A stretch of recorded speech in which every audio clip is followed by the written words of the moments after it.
PUC pass ಆದವರಿಗೆ ಗ್ರಾಮ ಪಂಚಾಯತಿಗಳಲ್ಲಿ 6599 ಹೊಸ ಗ್ರಂಥಾಲಯ ಹುದ್ದೆಗಳು. ಸ್ಥಳೀಯ ಅಭ್ಯರ್ಥಿಗಳಿಗೆ ಭರ್ಜರಿ ಅವಕಾಶ. ಈ ವಿಡಿಯೋದಲ್ಲಿ ಇದರ ಇನ್ನಷ್ಟು ಕಂಪ್ಲೀಟ್ ಮಾಹಿತಿ ತಿಳಿಸಿಕೊಡುತ್ತೇವೆ. ನೀವು ಚಾನಲ್ಗೆ ಹೊಸಬರಾಗಿದ್ದರೆ ಸಬ್ಸ್ಕ್ರೈಬ್ ಆಗಿ ಮತ್ತು ಬೆಲ್ ಐಕಾನ್ ಆನ್ ಮಾಡಿಕೊಳ್ಳಿ. ರಾಜ್ಯದ ವಿವಿಧ ಜಿಲ್ಲೆಗಳ ಗ್ರಾಮ ಪಂಚಾಯತಿಗಳಲ್ಲಿ ಬರೋಬ್ಬರಿ 6599 ಗ್ರಾಮ ಮಟ್ಟದ ಗ್ರಂಥಾಲಯಗಳನ್ನು ತೆರೆಯಲು ರಾಜ್ಯ ಸರ್ಕಾರ ಸಿದ್ಧತೆ ನಡೆದಿದೆ. ಅಜೀಂ ಪ್ರೇಮ್ಜಿ ಫೌಂಡೇಶನ್ ವತಿಯಿಂದ ಗ್ರಾಮ ಮಟ್ಟದಲ್ಲಿ ಹೊಸ ಗ್ರಂಥಾಲಯಗಳನ್ನು ತೆರೆಯುವ ಘೋಷಣೆ ಮಾಡಲಾಗಿದ್ದು, ಇದರಿಂದ PUC ಪಾಸಾದ ಸ್ಥಳೀಯ ಉದ್ಯೋಗಾಕಾಂಕ್ಷಿಗಳಿಗೆ ಭರ್ಜರಿ ಉದ್ಯೋಗ ಭರವಸೆ ಸಿಕ್ಕಂತಾಗಿದೆ. ಮುಖ್ಯಮಂತ್ರಿ ಸಿದ್ದರಾಮಯ್ಯ ಅವರು ಆಗಸ್ಟ್ 12ರಂದು ಬೆಂಗಳೂರಿನಲ್ಲಿ ಗ್ರಾಮಾಭಿವೃದ್ಧಿ ಮತ್ತು ಪಂಚಾಯತ್ ರಾಜ್ ಇಲಾಖೆ ಮತ್ತು ಕರ್ನಾಟಕ ಪಂಚಾಯತ್ ರಾಜ್ ಆಯುಕ್ತಾಲಯದ ಆಶ್ರಯದಲ್ಲಿ ನಡೆದ ರಾಷ್ಟ್ರೀಯ ಗ್ರಂಥಾಲಕರ ದಿನಾಚರಣೆ ಮತ್ತು ಮೇಲ್ವಿಚಾರಕರ ರಾಜ್ಯ ಸಮ್ಮೇಳನದಲ್ಲಿ 6599 ಹೊಸ ಗ್ರಂಥಾಲಯಗಳನ್ನು ಲೋಕಾರ್ಪಣೆ ಮಾಡಿದ್ದಾರೆ. ಈಚೆಗೆ ರಾಜ್ಯದ ಗ್ರಾಮ ಪಂಚಾಯಿತಿ ಗ್ರಂಥಾಲಯ ಮತ್ತು ಮಾಹಿತಿ ಕೇಂದ್ರಗಳನ್ನು ಅರಿವು ಕೇಂದ್ರಗಳಾಗಿ ಮೇಲ್ದರ್ಜೆಗೇರಿಸಲಾಗಿದೆ. 5691 ಗ್ರಂಥಾಲಯಗಳಿಗೆ ತಲಾ 2 ಕಂಪ್ಯೂಟರ್ ಹಾಗೂ ಪೂರಕ ಸಾಧನಗಳನ್ನು ಒದಗಿಸಿ ಅಂತರ್ಜಾಲ ವ್ಯವಸ್ಥೆ ಕಲ್ಪಿಸುವ ಮೂಲಕ ಡಿಜಿಟಲೀಕರಣಗೊಳಿಸಲಾಗಿದೆ. ಅಂಗವಿಕಲರಿಗೆ ಅನುಕೂಲ ಮಾಡಿಕೊಡಲು ರಾಜ್ಯಾದ್ಯಂತ 814 ಬೀಕನ್ ಗ್ರಂಥಾಲಯಗಳನ್ನು ಪ್ರಾರಂಭಿಸಲಾಗಿದೆ ಎಂದು ಗ್ರಾಮೀಣಾಭಿವೃದ್ಧಿ ಮತ್ತು ಪಂಚಾಯತ್ ರಾಜ್ ಸಚಿವ ಪ್ರಿಯಾಂಕ ಖರ್ಗೆ ತಿಳಿಸಿದ್ದಾರೆ. ಇದೀಗ ರಾಜ್ಯದ ಗ್ರಾಮ ಪಂಚಾಯತಿಗಳಲ್ಲಿ ಅಜೀಂ ಪ್ರೇಮ್ಜಿ ಫೌಂಡೇಶನ್ ವತಿಯಿಂದ ನೂತನವಾಗಿ 6599 ಗ್ರಂಥಾಲಯಗಳನ್ನು ಆರಂಭಿಸಲು ಆಯೋಜಿಸಲಾಗಿದೆ.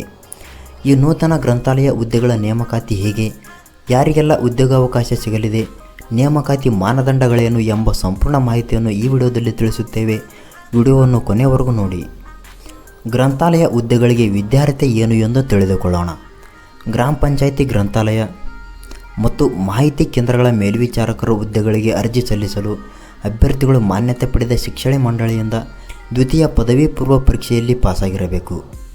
PUC ಶಿಕ್ಷಣದ ಜೊತೆಗೆ certification course in library science ಪ್ರಮಾಣಪತ್ರ ಪಡೆದಿರಬೇಕು ಹಾಗೂ ಕನಿಷ್ಠ 3 ತಿಂಗಳು ಕಂಪ್ಯೂಟರ್ ಕೋರ್ಸ್ನಲ್ಲಿ ಉತ್ತೀರ್ಣರಾಗಿರಬೇಕು. ಸ್ಥಳೀಯ ಅಭ್ಯರ್ಥಿಗಳಿಗೆ ಅವಕಾಶ. ಮುಖ್ಯವಾಗಿ ಈ ಹುದ್ದೆಗಳಿಗೆ ಅರ್ಜಿ ಸಲ್ಲಿಸಲು ಅಭ್ಯರ್ಥಿಗಳು ಸಂಬಂಧಪಟ್ಟ ಗ್ರಾಮ ಪಂಚಾಯತ್ ವ್ಯಾಪ್ತಿಯ ನಿವಾಸಿಯಾಗಿರಬೇಕು. ಒಂದು ವೇಳೆ ಸಂಬಂಧಪಟ್ಟ ಗ್ರಾಮ ಪಂಚಾಯತ್ ವ್ಯಾಪ್ತಿಯ ನಿವಾಸಿ ಲಭ್ಯತೆ ಇಲ್ಲದೇ ಇದ್ದಲ್ಲಿ ಆಯಾ ತಾಲೂಕು ವ್ಯಾಪ್ತಿಯಲ್ಲಿನ ಹತ್ತಿರದ ಗ್ರಾಮ ಪಂಚಾಯತಿ ಅಭ್ಯರ್ಥಿಗಳನ್ನು ಆಯ್ಕೆಗೆ ಪರಿಗಣಿಸಲಾಗುತ್ತದೆ. ಅಭ್ಯರ್ಥಿಯು ಕನಿಷ್ಠ 18 ವರ್ಷ ವಯಸ್ಸನ್ನು ಪೂರೈಸಿರಬೇಕು. ಗರಿಷ್ಠ ವಯೋಮಿತಿಯನ್ನು ಸಾಮಾನ್ಯ ವರ್ಗದ ಅಭ್ಯರ್ಥಿಗಳಿಗೆ 35 ವರ್ಷ, 2A, 2B, 3A ಮತ್ತು 3B ವರ್ಗದ ಅಭ್ಯರ್ಥಿಗಳಿಗೆ 38 ವರ್ಷ ಹಾಗೂ ಪರಿಶಿಷ್ಟ ಜಾತಿ, ಪರಿಶಿಷ್ಟ ಪಂಗಡ ಮತ್ತು ಪ್ರವರ್ಗ 1ರ ಅಭ್ಯರ್ಥಿಗಳಿಗೆ 40 ವರ್ಷ ನಿಗದಿಪಡಿಸಲಾಗಿದೆ. ಈ ಹುದ್ದೆಗೆ ಸಂಬಳ ಎಷ್ಟು ತಿಳಿದುಕೊಳ್ಳೋಣ.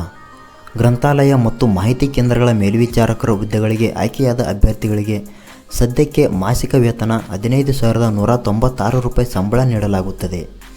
12ನೇ ತಾರೀಕಿನಂದು ನಡೆದ ಗ್ರಂಥಪಾಲಕರ ದಿನಾಚರಣೆ ಮತ್ತು ಮೇಲ್ವಿಚಾರಕರ ರಾಜ್ಯ ಸಮ್ಮೇಳನದಲ್ಲಿ CM ಸಿದ್ದರಾಮಯ್ಯ ಅವರು ರಾಜ್ಯದಲ್ಲಿರುವ ಎಲ್ಲ ಗ್ರಂಥಾಲಯ ಮೇಲ್ವಿಚಾರಕರನ್ನು ಕನಿಷ್ಠ ವೇತನಕ್ಕೆ ಒಳಪಡಿಸಲು ನಿರ್ಧರಿಸಲಾಗಿದೆ ಎಂದಿದ್ದಾರೆ. ಹೀಗಾಗಿ ಸದ್ಯದಲ್ಲಿಯೇ ಗ್ರಂಥಾಲಯ ಮೇಲ್ವಿಚಾರಕರ ಸಂಬಳ ಸವಲತ್ತುಗಳು ಏರಿಕೆಯಾಗಲಿವೆ. ಈ ಹುದ್ದೆಗಳಿಗೆ ಅರ್ಜಿ ಸಲ್ಲಿಸುವುದು ಹೇಗೆ ಎಂದು ನೋಡೋಣ. ಗ್ರಂಥಾಲಯ ಮತ್ತು ಮಾಹಿತಿ ಕೇಂದ್ರಗಳ ಮೇಲ್ವಿಚಾರಕರ ಹುದ್ದೆಗಳಿಗೆ ಆಯಾ ಜಿಲ್ಲಾ ಪಂಚಾಯಿತಿ ವತಿಯಿಂದ ಅಧಿಸೂಚನೆ ಪ್ರಕಟಿಸಿ ಖಾಲಿ ಹುದ್ದೆಗಳ ಭರ್ತಿಗೆ ಅರ್ಜಿ ಆಹ್ವಾನಿಸಲಾಗಿದೆ. ಆಗ ಅಭ್ಯರ್ಥಿಗಳು ಜಿಲ್ಲಾ ಪಂಚಾಯತ್ ಅಧಿಕೃತ ಜಾಲತಾಣಕ್ಕೆ ಭೇಟಿ ನೀಡಿ ಅರ್ಜಿ ನಮೂನೆ ಡೌನ್ಲೋಡ್ ಮಾಡಿಕೊಂಡು ಅಗತ್ಯ ಮಾಹಿತಿ ಭರ್ತಿ ಮಾಡಿ ಸಂಬಂಧಪಟ್ಟ ಗ್ರಾಮ ಪಂಚಾಯಿತಿ PDOಗೆ ಸಲ್ಲಿಸಬೇಕು.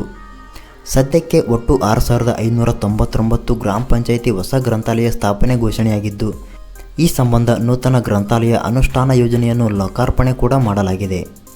ಸದ್ಯದಲ್ಲಿಯೇ ಹೊಸ ಗ್ರಂಥಾಲಯ ನೇಮಕಾತಿ ಪ್ರಕ್ರಿಯೆ ಆರಂಭವಾಗಲಿದ್ದು, ಸ್ಥಳೀಯ ಅಭ್ಯರ್ಥಿಗಳು ಇದರ ಪ್ರಯೋಜನ ಪಡೆದುಕೊಳ್ಳಬಹುದಾಗಿದೆ. ಈ ಮಾಹಿತಿಯ ಬಗ್ಗೆ ನಿಮಗೆ ಏನೆನಿಸುತ್ತದೆ ಕಮೆಂಟ್ ಮಾಡಿ ಮತ್ತು ವಿಡಿಯೋ ಇಷ್ಟ ಆದರೆ ಲೈಕ್ ಮಾಡಿ.